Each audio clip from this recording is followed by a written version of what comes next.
You are listening to Processing Trauma Out Loud, conversations about trauma and healing from two women who are doing the work. My name is Jeremiah Jones, and I'm the producer of this podcast. In today's episode, Cher talks about the importance of having someone to tell our hardest stories to. Those stories that we feel like we can never tell anyone, but long to be free from the shame of them. Listen in as Cher speaks from her heart about her own journey of speaking the unspeakable. Hi, friends. It's Cher here today doing a solo episode. Candace and I spent quite a bit of time this morning trying to figure out our connection and why our Zoom connection was not allowing us to both be on. And so she's going to work on possibly doing a solo episode, and I'm going to give it a try here too and see if all of the stuff that goes on in cyberspace will cooperate. So what we really wanted to begin talking about today was an episode and perhaps a series of episodes on the things that are hard but worth it when it comes to this topic of healing our childhood trauma and bringing healing to all these places of complex PTSD that we experience in our lives. And one of the things that I think is just so important, and I hear people talk about over and over, is just not having the emotional bandwidth to really enter this work. And I want to encourage our listeners today that I know this is hard and life is demanding, and kids, if you have children at home, your life is probably already stretched beyond even what feels possible. And yet what I want to say is that if your past keeps popping up and causing distress in your current day life in some way and causing struggles in your current relationships in some way, making space for doing this work is hard, but worth it.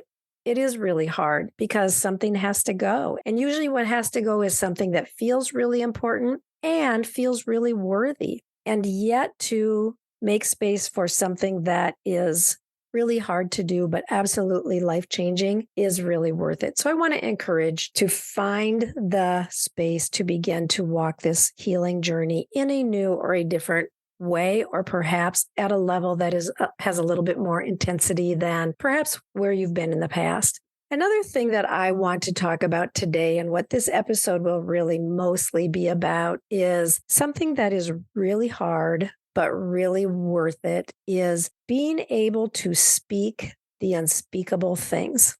And if you have childhood trauma, you have experienced things in your past, in your background, in your childhood that became buried, that became those things that perhaps you even vowed that you would never tell anyone. I know I had many of those things that I knew I would never speak out loud, that there was so much shame wrapped around it and so much horror that even a lot of times I felt like, who could bear the burden of my story, or who could carry this without it not really affecting their life negatively in some way, which I did not want to put that kind of a burden on someone else. And many times even had a mini little argument with my coach about why I shouldn't share the details of a particular story with her, and had to really hear her reassuring me that she had the capacity to hold my story, and that if it was hard for her, that she had people and she had resources where she would be able to go to process what she has heard from me and what she is carrying from me. To speak those unspeakable things is a place of agony, I believe, in our soul, in our body. To believe that somebody else does have the capacity and even wants to help us process this to get to a place of freedom. And I remember my coach saying, I don't want you to have to be alone in this story one more day. And that was such an important thing for me to hear, and a thing for me to believe, that someone could hold that kind of space for me, that they would sacrifice their own comfort in order to really hear the details of some of my stories. I want to just share a few things that were really hard for me to speak, and not really going to share stories as much as concepts. When we have had childhood trauma, we are triggered by things. Sometimes it's a smell. Sometimes it's something we see. Sometimes it's something we hear, perhaps the tone of voice or a loud crash or some kind of an unpleasant sound or maybe the sound of chaos. But we have triggers that bring us into these states of dysregulation where we go toward hypoarousal or hyperarousal. Being able to name the things that trigger us can really feel like an unspeakable thing because there is a lot of shame wrapped around this, because our prefrontal cortex will always tell us this is really no big deal. Our prefrontal cortex will even bring accusations against us that say something like, what's wrong with me that this has to bother me? What's wrong with me that this has to get me into a place of dysregulation?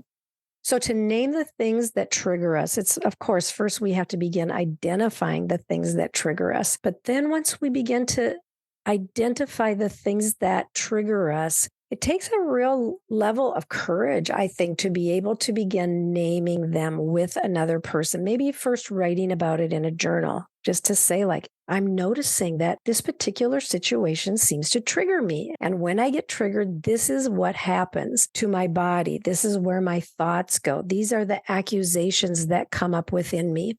Then eventually to begin to actually name these triggers with another person and to admit. And a lot of times it's hard because it feels like I'm admitting something that makes me feel vulnerable. I'm admitting something that is stating a need that I have. I need help here because I'm being triggered and I don't know what to do. And for those of us who have had childhood trauma, this can all be very, very difficult. I think another thing that is very difficult, that has been very difficult for me to speak because it felt like such an unspeakable thing, were the ways that I devised to survive, the ways that I learned to, in a sense, play the system so that I would be okay, the ways that I learned to relate to my dad, who had a certain way about him, but the ways that I learned to relate with him so that, in a sense, and I will say this term, even though it's a hard thing to say, I related with him in a certain way to get what I needed. And boy, just stating that in those terms, I can just feel the accusations wanting to just pounce on me, that I related with my dad in certain ways to get what I needed. And this is, for a child, for me as a child, this was survival. For me as an adult, I can look back on that and I can really say, like, well, I was at fault. I had choice in the matter and look at the choices I made. And so it feels so unspeakable to name these things because it makes me feel very complicit in my abuse and in the harm that I experienced. And I just want to say that a child is not complicit in any kind of abuse that comes against him or her. As a child, we are not welcoming abuse in any sense. But our brain and our body are brilliant in the ways that we know we must survive. And so we learn how to play the games, or we learn how to work the system, or we learn how to relate in certain ways to get what we need. And that, I want to just declare, is something that feels unspeakable. And yet I want to say, in truth, it's brilliance. It's our glory coming forth that we were able to figure out how to relate to the people around us in our dysfunctional family systems within the structures that were very much intact and be able to survive.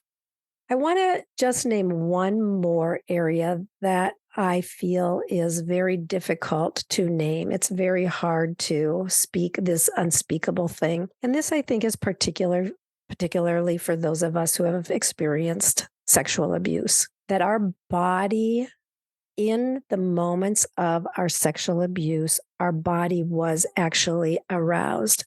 Our body is made with these nerve endings that will respond to certain kinds of touch, even to certain kinds of care and tones of voice. And when we're living in a world that feels so devoid of love and care and goodness, that when goodness comes to us, we just want to partake of it in fullness.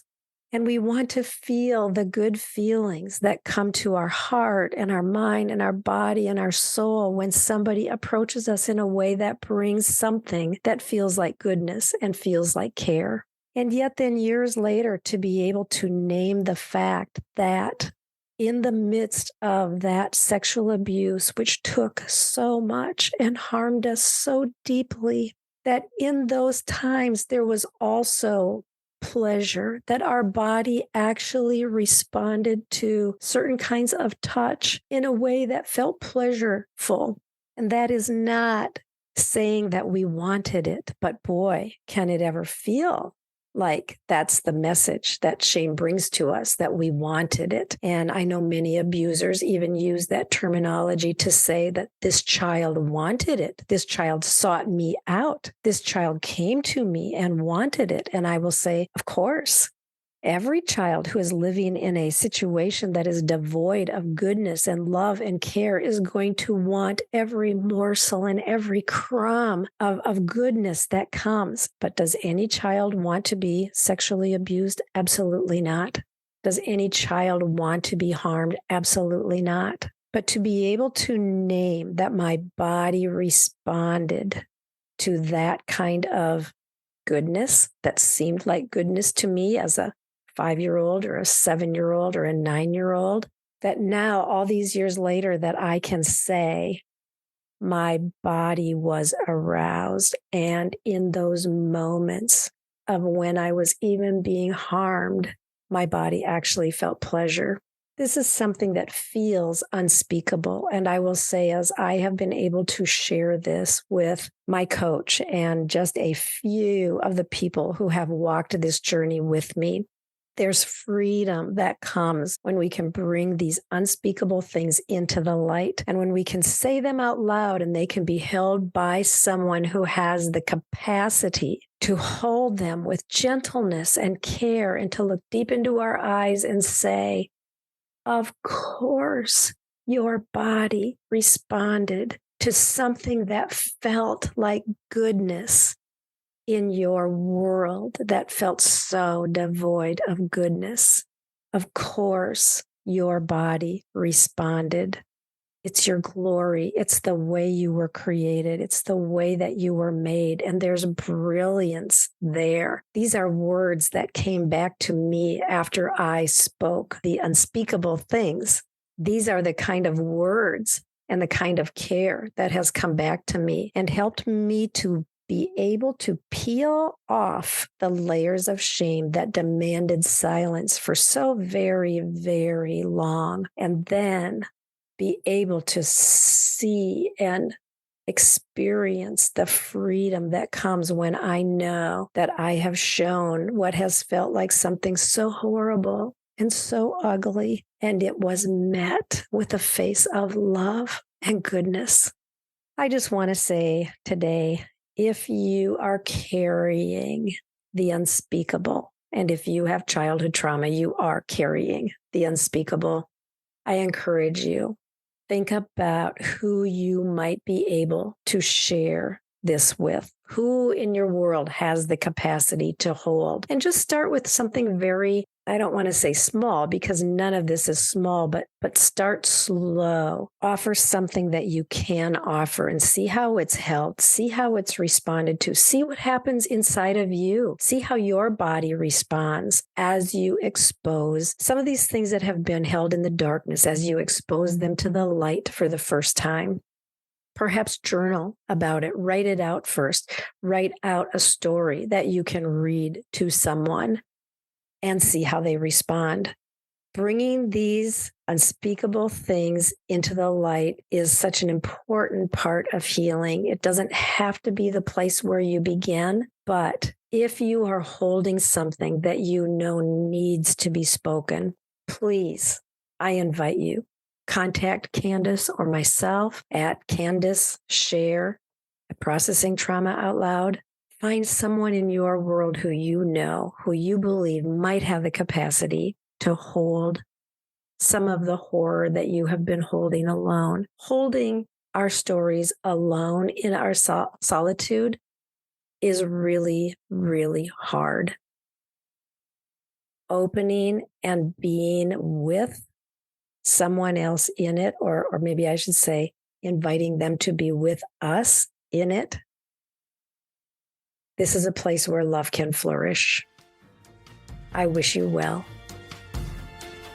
Thank you for listening to Processing Trauma Out Loud. Make sure to check out the show notes for links to suggested resources and social media. Like, subscribe, and follow to keep up with our weekly content. And if you don't mind, take a moment to rate and review us. Your feedback is extremely valuable and contributes to the success of this podcast. One last thing, if you have found this podcast helpful in any way, or if you have questions on how to take the next steps on your healing journey, please reach out to us via email at candaceshare@gmail.com. That's KANDACESHER@gmail.com. Music was created by Caleb Paxton, and our sound engineer is Jeremiah Jones of AudioStory LLC. We welcome you to join us for more conversations soon. Take care.